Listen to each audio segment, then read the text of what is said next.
Plastic ನಿಷೇಧ ಮಾಡಿದರೂ plastic ಬರ್ತಾ ಇದೆ. ಇನ್ನೂ ಜನರಲ್ಲಿ ಅರಿವು ಮೂಡಿಸುವಂಥದ್ದು, ಜಾಗೃತಿ ಮೂಡಿಸುವಂಥದ್ದು ಆಗಬೇಕಾಗಿದೆ. ಹಿಂದೇನೋ ಹೇಳಿದ್ದೇನೆ, ಆದರೆ ಸಂಪೂರ್ಣವಾಗಿ ಅದು ಅನುಷ್ಠಾನಕ್ಕೆ ಬಂದಿಲ್ಲ.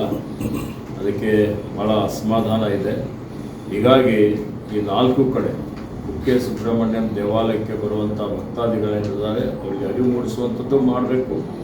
ಹಾಗೆ 4 ಕಡೆಯಿಂದ ಏನು ಬರ್ತಾರೆ ಅಲ್ಲೊಂದು ಚೆಕ್ ಪೋಸ್ಟನ್ನು ಹಾಕಿ ಇವತ್ತು 1ನೇ ಹಂತದಲ್ಲಿ ತಪಾಸಣೆ ಮಾಡಿ ಯಾವುದೇ ರೀತಿಯ ಪ್ಲಾಸ್ಟಿಕ್, ಏಕ ಬಳಕೆ ಪ್ಲಾಸ್ಟಿಕ್ ಇವತ್ತು ಒಳಗಡೆ ಬರದ ರೀತಿಯಲ್ಲಿ ನೋಡಿಕೊಳ್ಳಬೇಕು ಅನ್ನುವಂಥ ಒಂದು ಸೂಚನೆಯನ್ನು ನಮ್ಮ ಅಧಿಕಾರಿಗಳಿಗೆ ಒಂದು ಸಭೆ ಮಾಡಿ ಅವರಿಗೆ ಸೂಚನೆಯನ್ನು ಕೊಡ್ತಾ ಇದ್ದೇವೆ.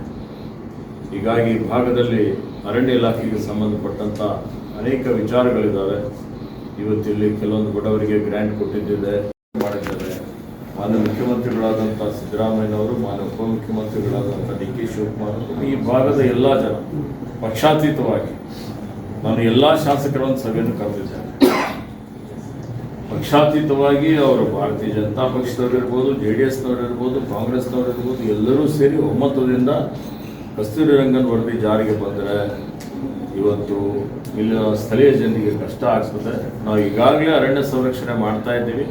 ಸುಮಾರು 80% ಅರಣ್ಯ ಇಲ್ಲಿ ಇವತ್ತು ಒಂದೊಂದು ಹಂತದಲ್ಲಿ ಇದು ಸಂರಕ್ಷಿತವಾಗಿದೆ. ಅರಣ್ಯ ವನ್ಯಜೀವಿ ಧಾಮಗಳಿದ್ದಾವೆ, ಅವೆಲ್ಲ ಇವತ್ತು ಪ್ರೊಟೆಕ್ಟೆಡ್ ಇದ್ದಾವೆ.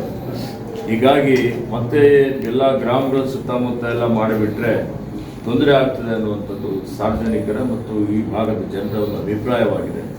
ಅವರ ಅಭಿಪ್ರಾಯಕ್ಕೆ ಮನ್ನಣೆಯನ್ನು ಕೊಟ್ಟಿದ್ದಾರೆ.